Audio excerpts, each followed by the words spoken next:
Again, welcome back. And again, I recorded this all on the same day. So here I am. Welcome to my bedroom. I had decided to make my little recording studio in this other room. But then we bought a Proform bike, which is kind of like a Peloton, and where we set it up is like right in front of where I was going to record. So in order for me to record in there, I have to actually move the bike. And I don't want to do that every time I want to record. So I might do some moving around in that room so I can move the bike so I can record back there. But for now, you get to look at my bedroom, okay? We're actually in a spare room because that's the master bedroom, but the AC sucks in that room. Whoever did the AC in this house, I hate to say it to you, but it sucks. It's probably why our bill is through the dang roof, but it freaking sucks. In the summer, it's way too hot back there. Even in the winter, it's too hot back there. It does not get cold, okay? This room does. Not as cold as the living room. I don't understand how the living room gets like freezing cold, but everywhere else does not. But anyways, back to the discussion about my family. Just quickly gonna bring in some other people here. My grandma, my grandpa.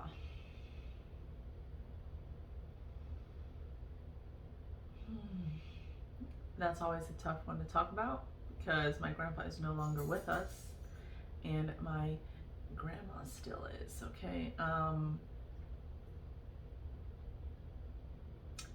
We grew up going to visit them like a lot because they didn't live that far from us. Pretty much anywhere we lived was never more than 15 minutes away from them. So we were always over there. They lived right down the street from the church that we went to, which we'll get into that in another video. But again, we're not going to make it overly religious.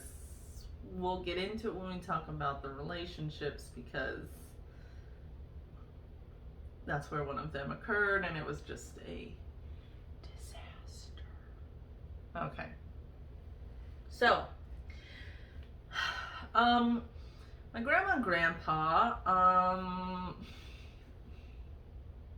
don't even know why they were married, to be honest.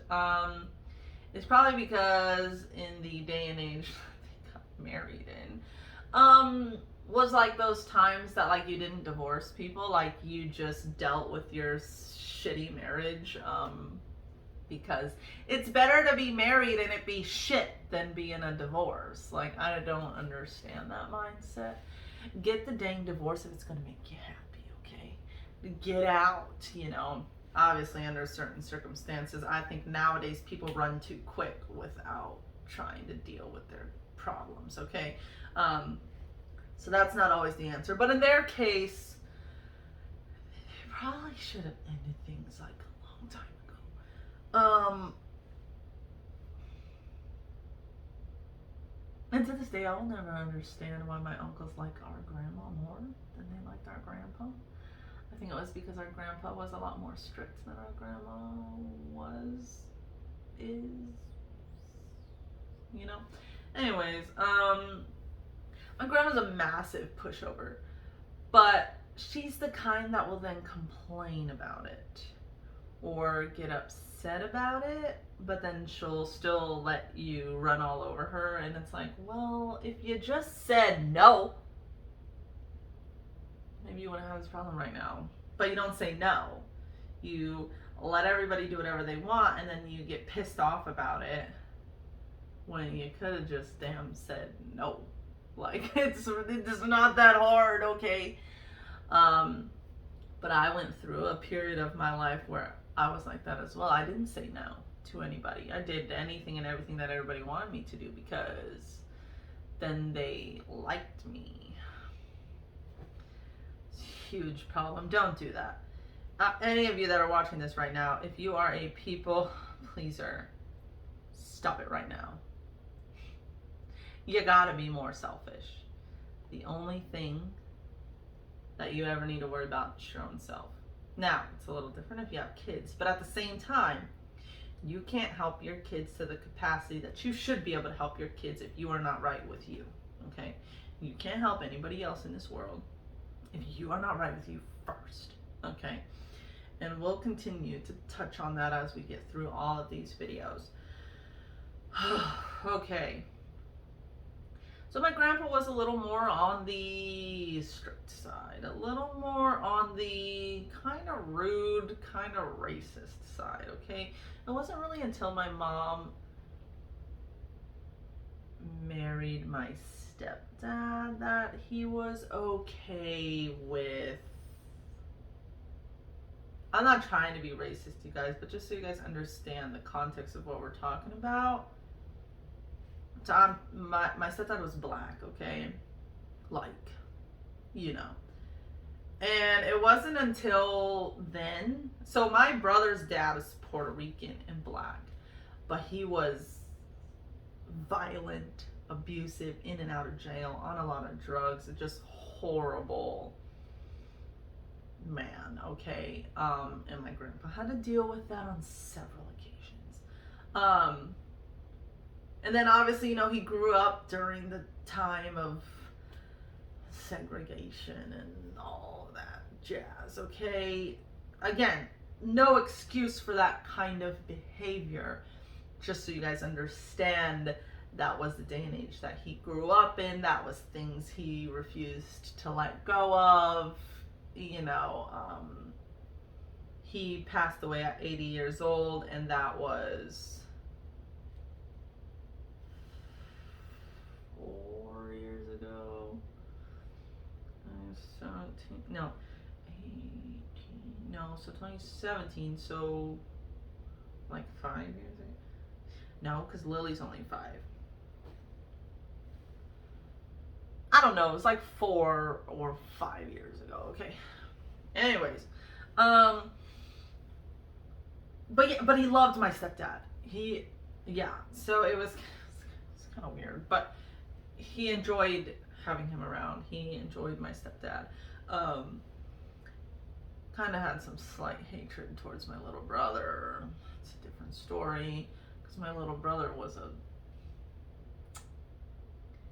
you know, he didn't exactly... Well, just say he kind of lived up to that stereotype, okay? You know, again, not excusing that kind of behavior, but...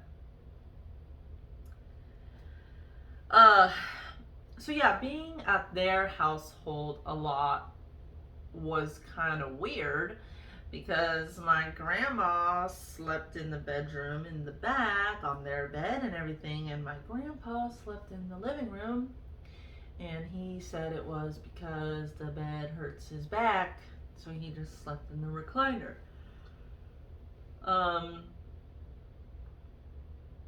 Their relationship just was never good. It never was like happy. It never was like loving and caring or affectionate or anything like that. My grandpa was always the one that was out and about with us, outside in the front yard, outside in the backyard, playing. We'd help him with the yard work. We'd be inside watching shows together or playing card games or whatever together. My grandma never did any of that. My grandma was always back in her room playing games on her computer. And you kind of start to, again, as you get older, you start seeing these things, and then things start making sense.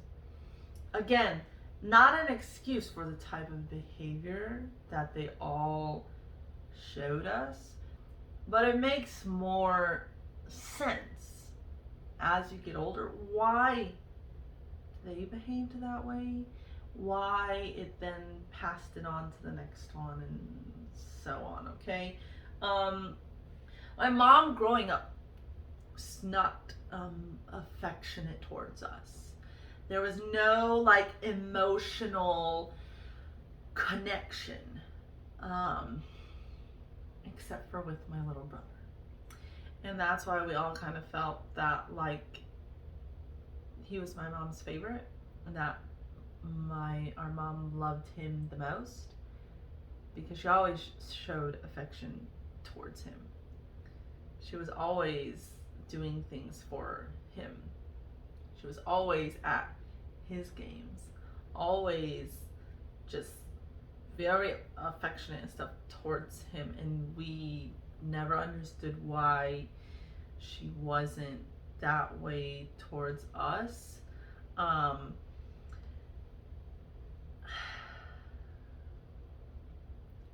But looking back on certain things, understanding that my uncles liked my grandma a lot more than my mom did. So I'm starting to think also based off the affection that my grandma showed us, because a lot of her affection as well was more towards my brother. I'm thinking that maybe my grandma growing up also showed more affection to my mom's brothers than to her, which then to a certain degree was then passed on to us. My brother was shown a lot more affection than we were.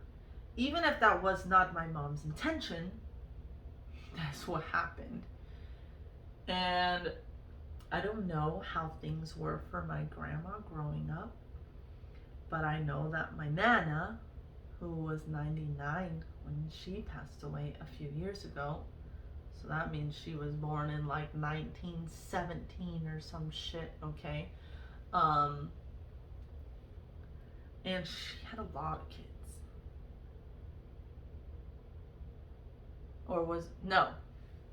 She had 2 kids. She had a lot of brothers and sisters. So I don't know how things were for my Nana growing up. But she had like 9 other siblings or 11 other siblings or something like that, okay? And I think she was the oldest one. But my grandma, kind of said growing up that they had the outlook of children are to be seen, not heard. You do not speak unless you are spoken to.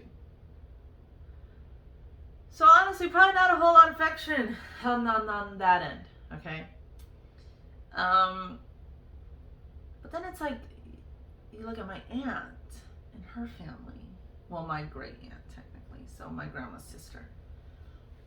Totally different life than what my grandma lived.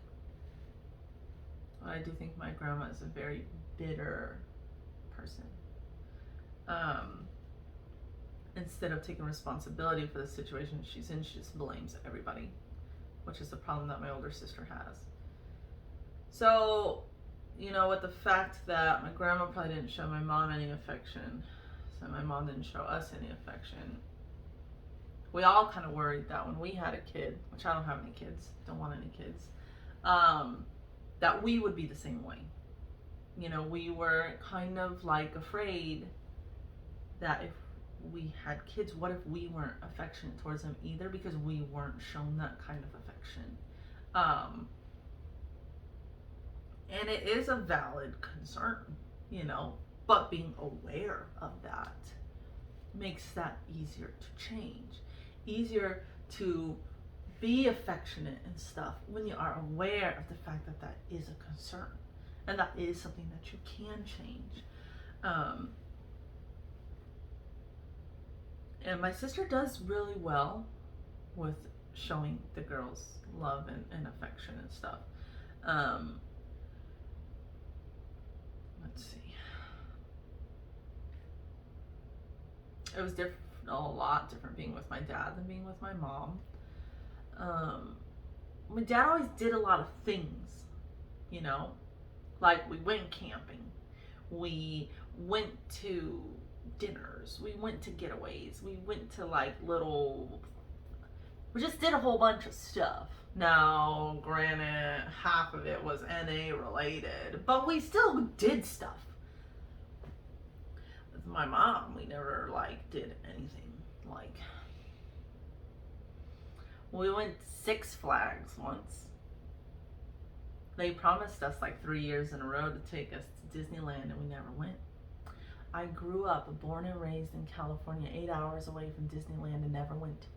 Not until I was like 24 years old and in the military. Okay, and I went with my husband. That was the first time I've ever been to Disneyland. And you know, I'm gonna kind of talk about Jackie for a little bit. Got 5 more minutes before I go over my time. She is a mess. Started doing drugs when she was probably about 14 years old. You know, she got expelled from the high school because she had drugs in her locker, and I think they found some in her shoe or something. It was acid then, okay? Not sure what else she was doing at the time besides probably acid and smoking weed. Who knows what else she was doing, but it definitely was more than just weed, okay? And she hasn't stopped since. And she's 31. That is a long time to be using drugs.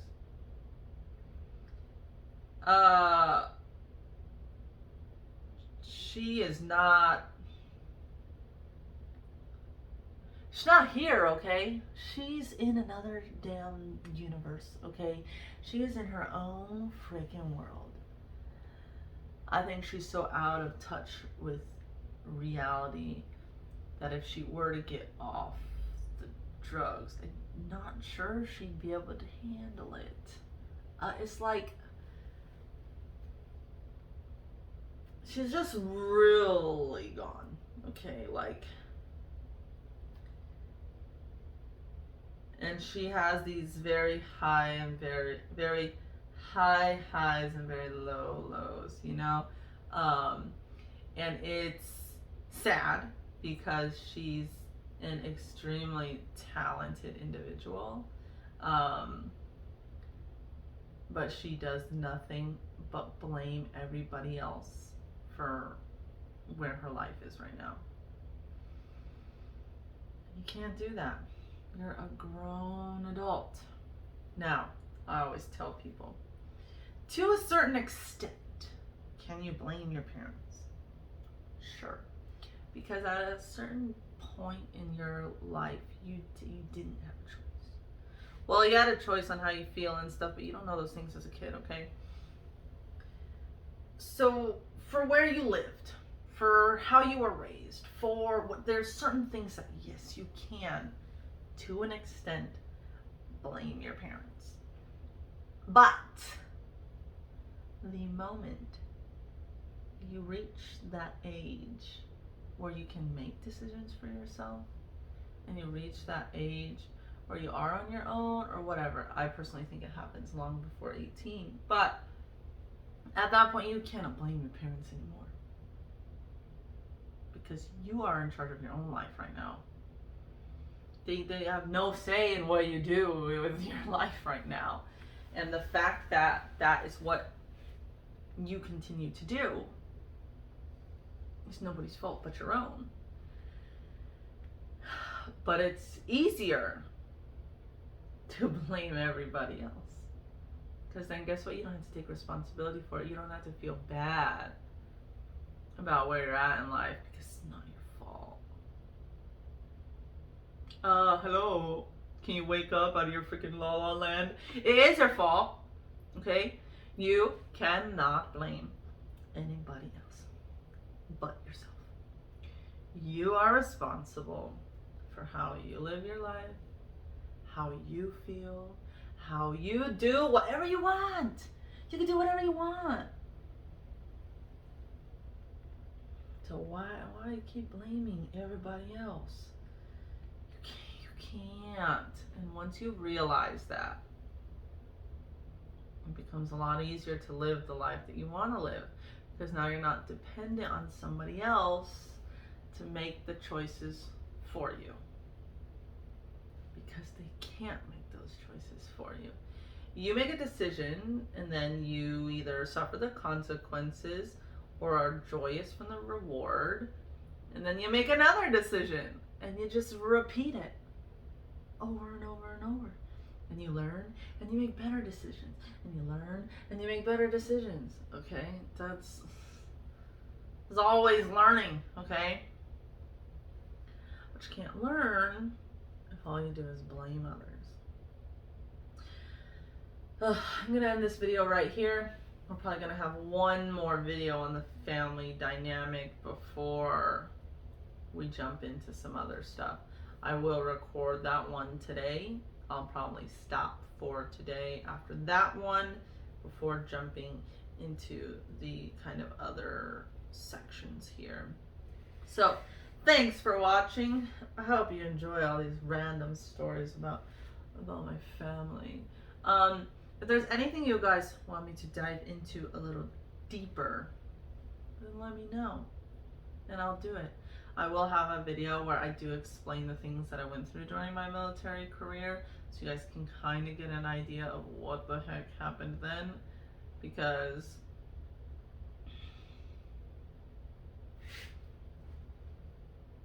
it was a mess. And to be the elite, the best branch in all of the military, it was a fucking joke. It was a joke, okay, you guys? They need to get their shit together, or if we go to any war, it's gonna be a disaster. And honestly, we might lose because I don't know what they're doing. But it's not good. It's not good. But alright, I'll see you guys in the next video.